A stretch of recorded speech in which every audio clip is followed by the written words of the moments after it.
करण निकला संदीप ओबेरॉय का बेटा। पाठ 55। शादी संपन्न होती है और चारों लोग सबसे आशीर्वाद लेते हैं। तभी एक आवाज सबका ध्यान अपनी ओर खींच लेती है। सब आवाज की दिशा में देखते हैं तो वहां एक आदमी जो लगभग नील जी की उम्र का लग रहा था खड़ा था। नील जी, आलोक जी और अरुणा जी उस आदमी को देखकर चौंक जाते हैं। वहीं नीलिमा जी उस आदमी को याद करने की कोशिश कर रही थी। उन्हें वो आदमी कुछ जाना पहचाना सा लग रहा था। नील जी गुस्से से उस आदमी की तरफ बढ़ते हैं, तभी मिस्टर और मिसेस वर्मा उस आदमी को देखकर खुश हो जाते हैं और उनके पास चले जाते हैं। मिस्टर और मिसेस वर्मा को उस आदमी से खुश होकर बात करता देख नील जी हैरान रह जाते हैं।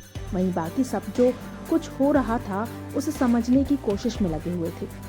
तभी वो आदमी मुस्कुराते हुए नील जी के पास आता है। नील जी उस आदमी को इतने पास देखकर गुस्से से अपनी मुट्ठी कस लेते हैं। तभी आलोक जी नील जी को शांत करते हुए चुप रहने को कहते हैं। मानना पड़ेगा तुम्हें नील, समय ने तो तुम्हें बहुत बदल दिया है। वो आदमी मुस्कुराते हुए नील जी को देखकर कहता है तो नील जी गुस्से से अपने दांत पीसते हुए कहते हैं, तुम यहाँ क्या कर रहे हो? लो भाई, शादी है तो वही अटेंड करने आया होऊंगा ना। वो आदमी मुस्कुराते हुए कहता है कि उसकी बात सुनकर नील जी गुस्से से उबलते हुए कहते हैं, तुम्हें यहाँ किसी ने इनवाइट नहीं किया है संदीप ओबेरॉय, तो बेहतर होगा कि तुम यहाँ से चले जाओ। संदीप ओबेरॉय, आप लोगों को याद होगा कि ये कौन है, और अगर नहीं याद है तो चलिए बताती हूँ। संदीप ओबेरॉय नील जी का वही बिजनेस राइवल है जिसकी वजह से उनकी वाइफ अंजलि जी की मौत हुई थी। नील जी के मुंह से संदीप ओबेरॉय सुनकर जहां नीलिमा जी को याद आता है कि आखिर वो शख्स कौन है, वहीं मिस्टर और मिसेस वर्मा असमंजस की स्थिति में नील जी को देखते हैं। अच्छा लगा ये जानकर कि तुम्हें मेरा नाम याद है, वरना मुझे तो लगा था कि तुम्हें याद दिलाना पड़ेगा। नील जी की बात सुनकर संदीप ओबेरॉय मुस्कुराते हुए कहता है तो उसकी बात सुनकर आलोक जी आगे आकर कहते हैं, तुमने ऐसे काम किए हैं कि हम तुम्हें कभी नहीं भूल सकते संदीप। आलोक जी की बात सुनकर संदीप ओबेरॉय मुस्कुराते हुए कहता है, मानना पड़ेगा आपको मिस्टर आलोक सिंह, आपकी और नील की दोस्ती गजब की है। पहले भी साथ खड़े थे और आज भी आप साथ ही हैं। तुम हमारी दोस्ती को कभी समझ नहीं पाओगे संदीप, इसलिए बेहतर है कि तुम इन सब में ना पड़ो, वरना पिछली बार तो छूट गए थे पर इस बार नहीं बच पाओगे। आलोक जी सामने खड़े संदीप ओबेरॉय को चेतावनी देते हुए कहते हैं कि उनकी बात सुनकर मिस्टर वर्मा आगे आकर कहते हैं, ये आप लोग कैसी बातें कर रहे हैं? क्या आप लोग एक दूसरे को जानते हो? नहीं जानते और जानना भी नहीं है, नील जी कहते हैं तो उनकी बात सुनकर मिसेस वर्मा कहती है, ये आप क्या बोल रहे हैं नील भाई साहब, इन्हें जानना तो आपको बहुत जरूरी है। मतलब? मिसेस वर्मा की बात सुनकर नील जी नासमझ की स्थिति में उन्हें देखते हुए कहते हैं तो मिसेस वर्मा मुस्कुराते हुए कहती है, मतलब ये कि ये तो करण के डैड हैं, संदीप ओबेरॉय, हमारे जीजा जी। क्या? मिसेस वर्मा की बात सुनकर नीलिमा जी, नील जी, अरुणा जी और आलोक जी सब एक साथ हैरान होकर चीखते हैं, हाँ, यही मेरी नंद गायत्री वर्मा के पति और करण के डैड संदीप ओबेरॉय हैं, मतलब अनन्या के ससुर। मिसेस वर्मा कहती हैं तो उनकी बात सुनकर जैसे नील जी और आलोक जी को सांप सूंघ गया हो।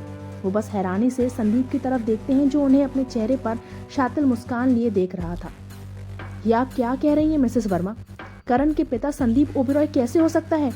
नील जी परेशान होकर कहते हैं तो मिस्टर वर्मा कहती हैं, यही सच है भाई साहब, करण को पूरा नाम करण ओबेरॉय है। मिसेस वर्मा की बात सुनकर नील जी को बहुत धक्का पहुंचता है। वहीं उनकी ऐसी हालत देखकर संदीप ओबेरॉय मुस्कुराते हुए कहता है, चलो अब ये सब छोड़ो, पहले मुझे मेरी बहू को मिलने तो दो। कहकर वो अनन्या को देखता है जो अपना घूंघट उठाए उसी को देख रही थी।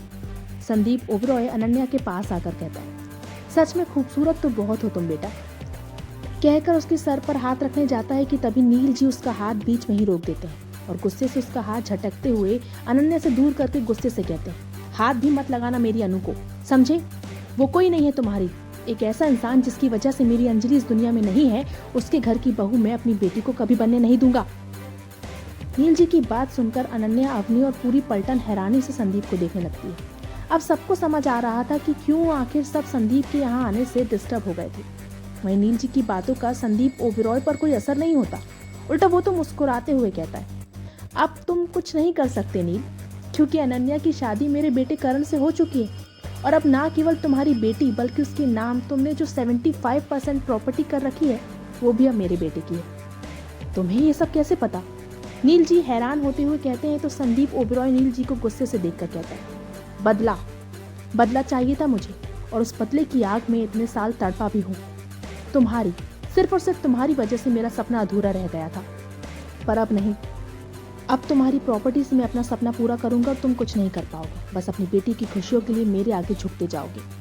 संदीप की बातों से अनन्या परेशान हो जाती है। उसे समझ नहीं आ रहा था कि एक तरफ उसकी शादी एक ऐसे इंसान से हो गई जिसके पिता उसकी मम्मा का कातिल था, वहीं दूसरी तरफ इस शादी को ना मानकर वो उस पूरे समाज के सामने नील जी की बेइज्जती भी नहीं कर सकती थी। चलो करण, यहाँ से चलो, अपनी पत्नी को लेकर विदाई करो।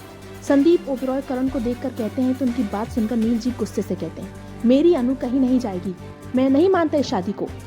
शादी कोई बच्चों का खेल नहीं है। सोच लो, पूरे समाज के सामने तुम्हारी बेटी की शादी मेरे करण से हुई है, और अगर आज अनन्या की विदाई नहीं हुई तो क्या बोलोगे लोगों से कि तुम्हारी अनु शादीशुदा होने के बाद भी अपने मायके में क्यों है। संदीप शातिर तरीके से मुस्कुराते हुए कहता है तो आलोक जी आगे आकर कहते हैं, हम जवाब दे देंगे, पर तुम जैसे कातिल के घर हम अपनी बेटी नहीं भेजेंगे।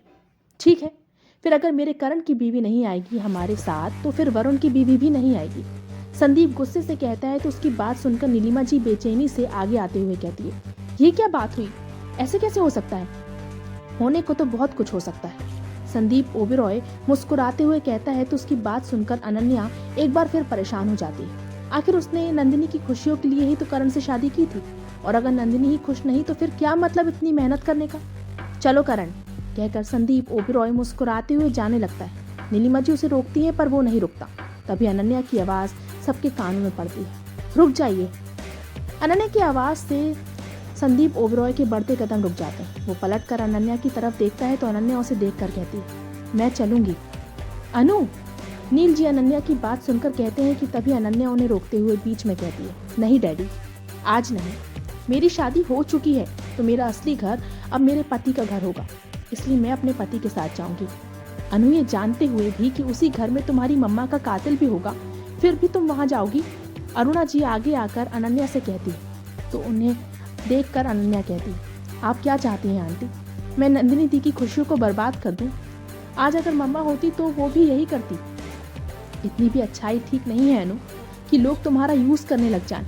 अरुणा जी नम आंखों से अनन्या को देखकर कहती हैं तो उनकी बात सुनकर अनन्या संदीप को घूरते हुए कहती है, आप चिंता मत कीजिए आंटी, वक्त आने पर मेरी यही अच्छाई लोगों को मात भी दे सकती है।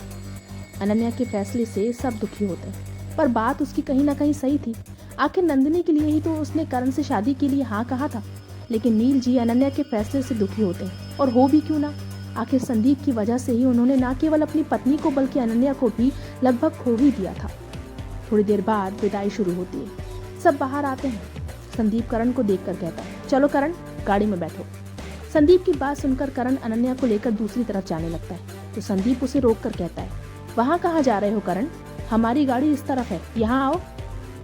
अपनी पत्नी को अपने घर लेकर जा रहा हूँ। वो आवाज सुनकर सब चौंक जाते हैं और हैरानी से करण की तरफ देखने लगते हैं, जो अपना सेहरा बांधे अनन्या के साथ खड़ा था। वहीं नील जी के चेहरे पर एक शातिर मुस्कान आ जाती है। क्रमशः तो क्या हुआ है आगे जानने के लिए पढ़ते रहिए दरमियाँ। और अगर आप लोगों को स्टोरी पसंद आ रही है तो प्लीज़ मुझे सब्सक्राइब कीजिए। Bye bye.